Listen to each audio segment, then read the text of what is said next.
toutes et à tous. Merci beaucoup en tout cas. Donc effectivement, Brice Dachauzière, je suis paysagiste DPLG, urbaniste et docteur en sciences du paysage. Et aujourd'hui, je travaille à la direction des parcs et jardins, même depuis 4 ans, ville de Marseille. Et je suis responsable de la division études et projets.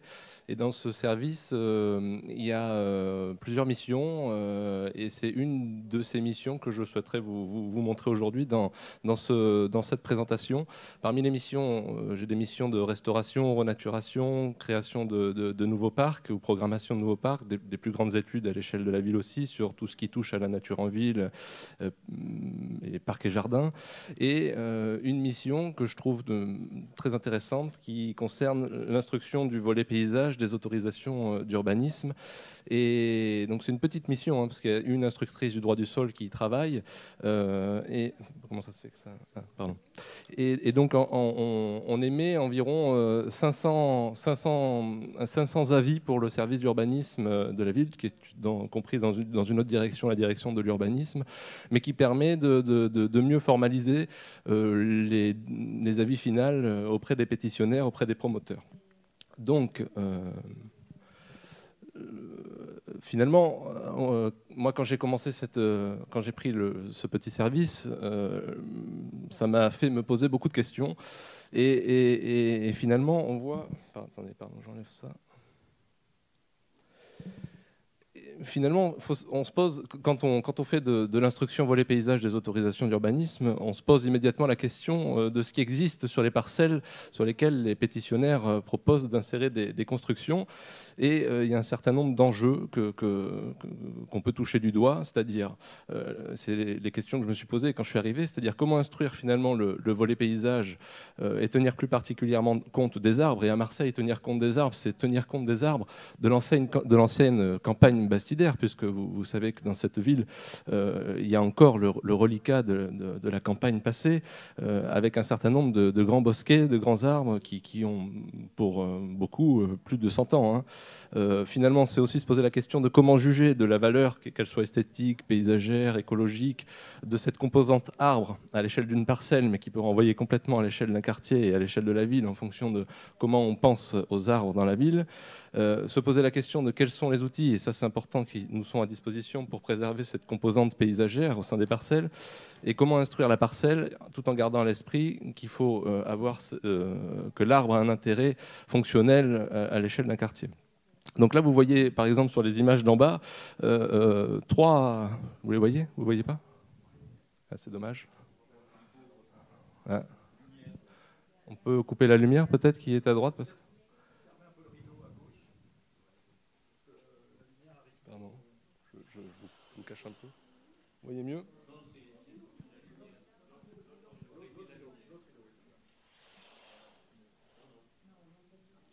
C'est le diapo, c'est le projecteur alors, parce que moi j'ai on les voit bien sur l'écran. Bon, on continue comme ça. Je suis navré. Bon, je vous décris sur l'image de gauche à droite, vous avez une parcelle qui date des années 50 dans le 8e arrondissement de Marseille. Donc à gauche, c'est 1950, vous êtes sur une campagne bastidaire encore constituée avec un parc d'agrément de Bastide composé d'arbres. Au milieu, vous êtes en 2011 avec finalement la végétation qui continue d'exister dans ce parc d'agrément de Bastide. Et au milieu, un petit collectif d'habitation qui s'est construit entre les années 50 et 2011. Et puis en 2020, on voit que, eu égard au PLUI en vigueur, qui rend possible la construction, des constructions supplémentaires sur ce terrain, et une promotion immobilière nouvelle qui s'insère et finalement qui fait fi de la végétation en place, ou d'une grande partie de la végétation en place, et notamment des végétaux qui constituaient cette campagne bastidaire. Et donc vous voyez ici par exemple ce que ça donne, c'est toujours c'est toujours en cours de construction. Et parmi les enjeux que ça pose, finalement, quand on instruit, on se dit comment construire en tenant compte de l'existant et tout en tenant compte aussi des objectifs des différents documents d'urbanisme à toutes les échelles, du SRADET au PLUI, en passant par le SCOT, et puis aussi les objectifs qui sont compris dans les plans locaux d'habitat, notamment le plan local d'habitat pour Marseille. Alors, parmi les outils qui nous sont à disposition, vous les connaissez certainement, mais on a forcément au niveau du PLUI les zonages qui déterminent la possibilité de construire, les quotas d'espace vert minimum qui sont variables en fonction des zonages dans lesquels on intervient, qui peuvent aller de quasiment 0% à 70%, avec des quotas de pleine terre qui peuvent aller d'un tiers à 2 tiers, ou 100%, 100% étant plus rare.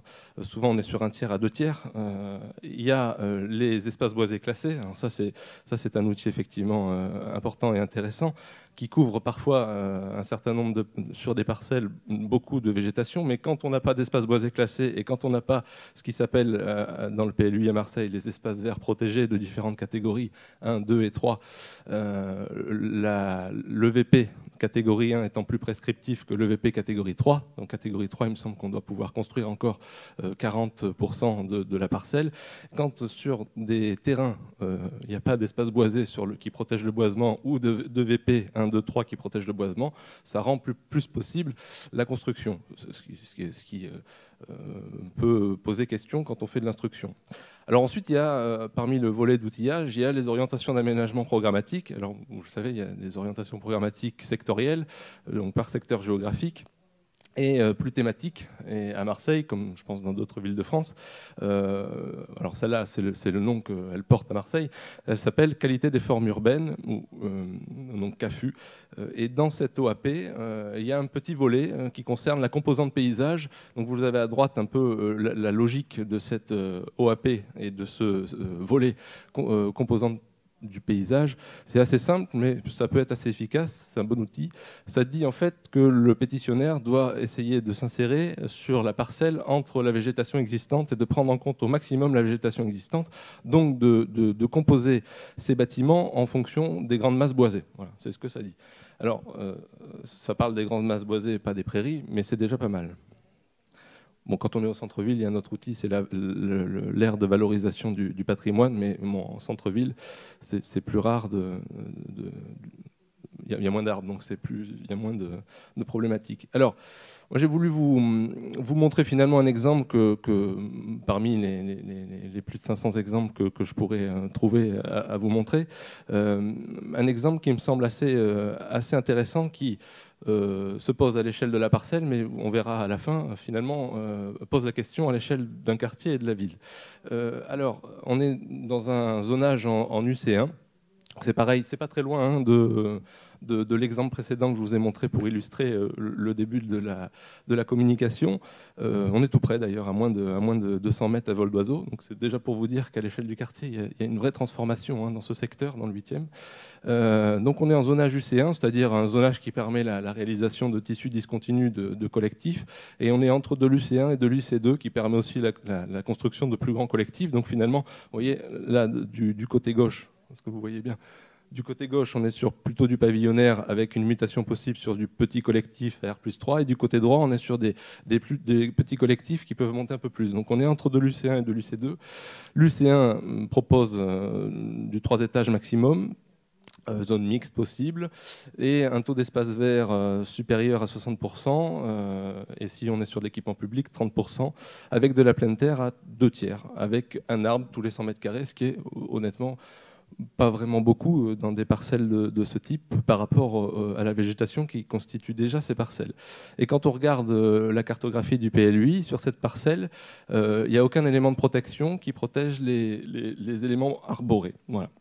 Donc là, c'est une photographie en 2020, et dans ce terrain, qui est actuellement une scierie, une ancienne scierie plutôt, qui ne fonctionne plus vraiment, il est composé de chênes et de pins, presque centenaires. Et d'ailleurs, vous pouvez le constater sur...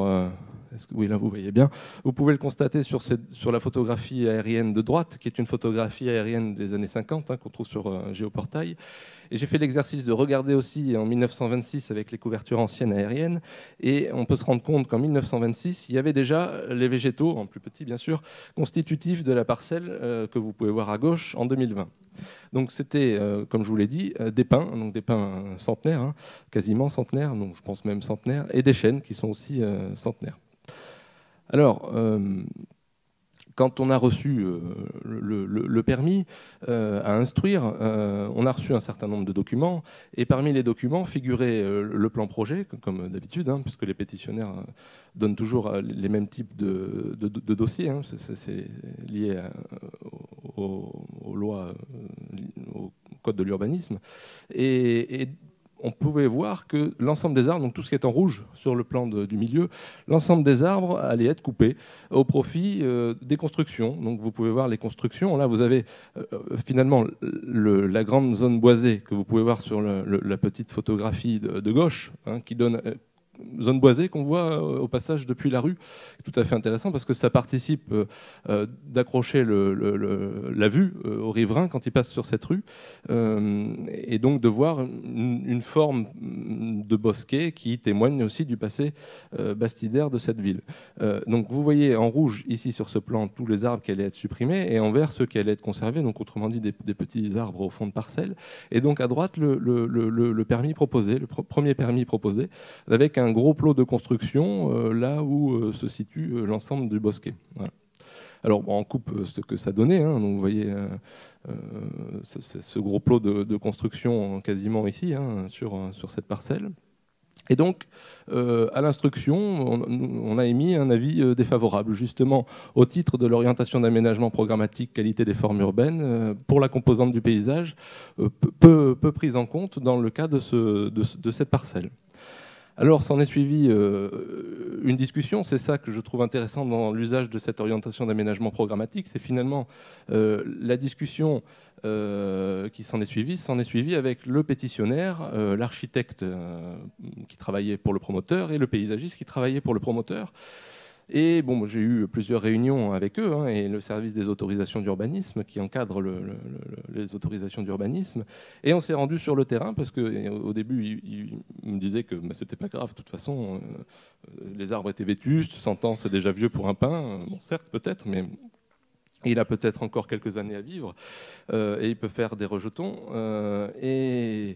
Et donc, on a été sur le terrain, et quand on a été sur le terrain, on s'est rendu compte effectivement qu'ils avaient du poids dans la parcelle, qu'ils avaient un intérêt au niveau du quartier. Et ça, on s'en rend bien compte, puisque dans les copropriétés qui étaient avoisinantes, il y avait tout autant de boisements, et finalement, les boisements, quand ils se touchent ou quand ils sont un peu éloignés les uns des autres, il y a un intérêt fonctionnel d'un point de vue des trames vertes, puisque ça peut participer pour les oiseaux de faire des relais, ou pour d'autres types de groupes taxonomiques que je connais moins.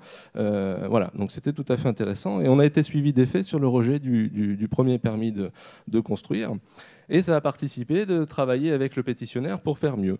Et faire mieux, c'est le projet que vous voyez à droite qui a été proposé. Vous voyez, donc il y a une réduction légère de la construction, légère, hein, parce que finalement ils ont quasiment réussi à garder le même nombre de logements, ce qui est aussi important quand on fait de l'instruction, hein, c'est réfléchir au nombre de logements pour éviter de pénaliser aussi ce qu'il est possible de construire sur la parcelle, et puis en matière d'économie, hein, de la construction, mais tout en préservant les éléments constitutifs de la parcelle. Et là vous voyez que l'ensemble des arbres qu'on avait marqués sont conservés. Et ça a permis aux paysagistes qui travaillaient avec le promoteur de mieux réfléchir à comment insérer ces végétaux. Et finalement, vous voyez là, la masse verte est une masse plantée d'arbres, d'arbustes, voilà, avec différentes strates, qui va participer d'améliorer l'effet de bosquet, voilà, au sein de la parcelle.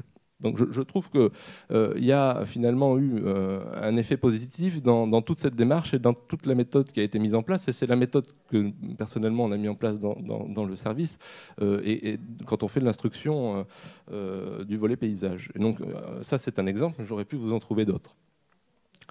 Alors, donc comme je vous le dis, penser l'arbre à l'échelle de la parcelle, ça ouvre à penser aux arbres à l'échelle de la ville, et ça même en faisant de l'instruction du volet paysage. Mais ça laisse en suspens un certain nombre de questions, parmi lesquelles, finalement, une fois que les constructions sont réalisées, que les arbres sont protégés, et même pendant le chantier, ils ont réussi à être protégés, ça pose la question des mises en copropriété, puisque les gens arrivent dans leur logement, les gens commencent à avoir donc ils sont avec un syndic de copropriété, puis ils vont avoir des factures de gestion. Et l'espace vert, ça génère de la facture de gestion. Ça a un coût. L'espace vert dans une copropriété n'est pas des moindres. Donc, parfois, certaines copropriétés, pour réduire les coûts, réduisent ce qu'il existe en termes d'espace vert dans les parcelles. Et donc ça pose la question de la gestion de ces arbres. Alors j'ai mis arbre parce que le thème est sur l'arbre, mais ça pose la question finalement de la gestion des espaces verts ou des espaces à caractère de nature dans toutes ces copropriétés, hein, ou dans le privé au final. Et donc quid de leur protection pour que les effets de trame verte soient conservés? Alors, ça, c'est des questions qu'on ne peut plus. Quand on instruit, on n'a plus l'accès à cette réponse, puisque ça, une fois que le permis est accepté et que c'est construit, c'est pas là que ça se joue. Par contre, ça se joue, à mon avis, à une autre échelle. Ça se joue, et puis sur les mêmes documents, mais sur d'autres registres, ça se joue, à mon avis, sur les modifications et les révisions du PLUI, mais les modifications, ça se joue dans les modifications, complètement même. Et à mon avis, ce qui est intéressant, c'est de poursuivre la protection, quand il n'en existe pas, de ces masses végétales ou de ces nouvelles masses végétales plantées après les projets des pétitionnaires, en rajoutant au niveau du PLUI des protections d'espaces verts catégorie 1, 2 ou 3. Alors pour peut-être éviter d'empêcher la construction de petits locals à outils, choses comme ça sur les parcelles. À mon avis, il vaut mieux mettre des espaces verts de catégorie 3 qui rend encore possible des petites constructions, mais qui préservent quand même les masses boisées. Des EBC quand on est vraiment sur des masses très importantes, et puis des végétaux à haute valeur patrimoniale, écologique, etc. Bon, ça c'est plus dur. Communiquer auprès du public de l'intérêt de préserver les structures végétales au sein de ces copropriétés, ça je pense que c'est un vrai travail de fond qu'il faut essayer de faire. Et je pense que pour le coup, la FFP, je pense qu'elle peut participer à ça, et notamment par rapport aux interventions et à la plus-value qu'apportent les paysagistes dans les projets de construction. Et aussi et surtout, parce que je trouve que c'est un bon outil, les orientations d'aménagement programmatique, c'est très projectuel, de poursuivre l'amélioration de ces orientations d'aménagement programmatique pour intégrer finalement l'ensemble, ou d'autres enjeux de la préservation du vivant ou de l'environnement, qui sont, comme vous l'avez dit au début en introduction, la gestion de l'eau, la désimperméabilisation, la gestion du ruissellement. Finalement, quoi planter? Dans une OAP thématique, on pourrait très bien dire, apporter une liste de plantes en disant quoi proposer de planter, et de cette liste de plantes, permettre aussi aux pétitionnaires de rajouter un petit pourcentage de nouvelles espèces qui pourraient être des plantes invitées, des choses comme ça. Voilà. Donc je crois que moi, à mon sens, même si c'est une petite part de ma mission au sein de la direction des parcs et jardins, je trouve qu'elle est importante parce qu'elle permet de toucher aux arbres et plus généralement aux espaces à caractère de nature dans le privé. Et je crois que en plus de planter, il faut savoir protéger pour que les problématiques de continuité écologique puissent perdurer, surtout dans une ville méditerranéenne où on le sait aujourd'hui, hein, les effets d'îlots de chaleur urbains sont importants. Voilà, j'ai terminé. Et je vous remercie.